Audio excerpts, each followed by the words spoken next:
नमस्कार, मैं दीपक बमरेले आप सभी का स्वागत करता हूं भारत की विरासतें में। आज मैं आपको बताऊंगा भारत के एक ऐसे मंदिर के बारे में जिसकी नक्काशी आपको आकर्षित करती है तो कारीगरी हैरान।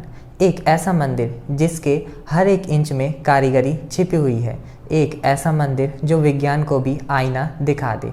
हम बात कर रहे हैं उड़ीसा के पुरी में स्थित भगवान सूर्य को समर्पित कोणार्क मंदिर की। सूर्य देवता में आस्था रखने वाले एक राजा ने भारत के उड़ीसा में एक ऐसा सूर्य मंदिर बनवाया था जो भारत के 7 आश्चर्यों में से एक है। प्राचीन काल में उड़ीसा राज्य को कलिंग के नाम से जाना जाता था। वहाँ के राजा नरसिंह देव ने अपनी माता श्री के आदेश पर सूर्य देव के मंदिर के निर्माण का निर्णय लिया, लेकिन उन्होंने एक अनोखी शर्त रखी। उन्होंने आदेश दिया कि मंदिर का निर्माण 1200 मजदूरों के द्वारा 12 वर्षों में ही किया जाए। कहा जाता है कि 12 वर्ष पूर्ण होने में 12 घंटे बचे थे। तब तक मंदिर का निर्माण पूर्ण हो चुका था, लेकिन मंदिर के शिखर तक 52 टन वजनी चुंबक को कोई भी पहुंचा नहीं पा रहा था। सभी मजदूर चिंतित थे। तब मुख्य शिल्पकार विशुवद महाराणा के 12 वर्षीय पुत्र धर्मपद महाराणा ने चुंबक को शिखर तक पहुंचाया और उसी शिखर से समुद्र में कूदकर अपनी जान दे दी। आपको हैरानी होगी कि धर्मपद महाराणा ने आखिर ऐसा क्यों किया। दरअसल आपको याद होगा कि राजा ने सिर्फ 1200 मजदूरों को ही मंदिर का निर्माण कार्य सौंपा था, लेकिन अगर राजा को पता चलता कि निर्माण कार्य 1200 नहीं 1201 लोगों के द्वारा किया गया है तो राजा सभी को मृत्युदंड दे देते। इसीलिए धर्मपद महाराणा ने मजदूरों और अपने पिता की जान को बचाने के लिए अपनी जान दे दी।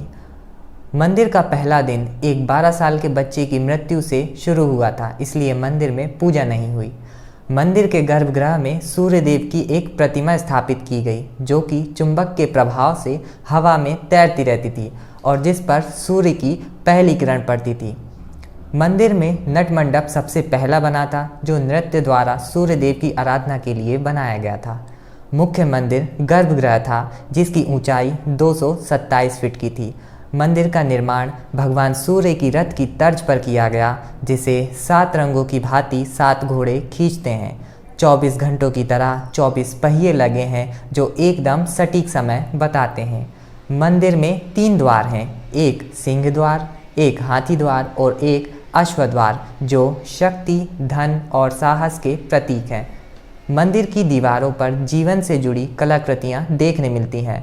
मंदिर के निर्माण के 250 सालों के अंदर ही मंदिर आक्रमणों का शिकार हो गया। इतिहासकारों की माने तो बंगाल के सुल्तान सुलेमान खान कुर्रानी ने 1508 में ओडिशा पर आक्रमण किया और कई मंदिरों के साथ कोणार्क के मंदिर को भी ध्वस्त करना चाहा। मंदिर के ध्वस्त होने की कहानी समुद्र से भी जोड़ी जाती है।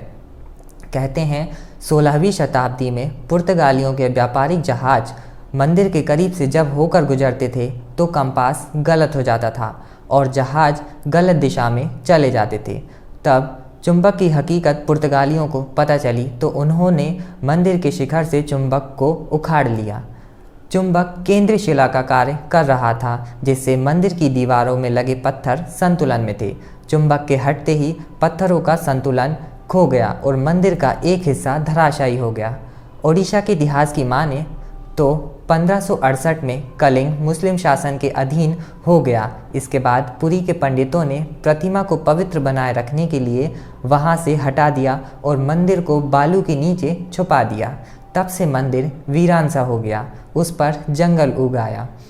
सन 1903 में आर्कियोलॉजिकल सर्वे ऑफ इंडिया ने मंदिर को पुनर्निर्मित किया। सन 1984 में यूनेस्को ने विश्व धरोहर स्थल के रूप में मंदिर को मान्यता दी। मंदिर को ध्वस्त करने की कई कोशिशें की गईं, लेकिन आज भी ये मंदिर अपने अधूरे इतिहास को बयां करने के लिए दुनिया के समक्ष खड़ा है। इतनी अद्भुत है भारत की धरोहरें, भारत की विरासतें। अगर आपको ये वीडियो पसंद है तो प्लीज़ वीडियो को लाइक कीजिए, चैनल को सब्सक्राइब कीजिए और अगर आप किसी विशेष मंदिर के बारे में जानकारी चाहते हैं तो आप मंदिर का नाम कमेंट बॉक्स में लिख सकते हैं। धन्यवाद। जय श्री कृष्णा।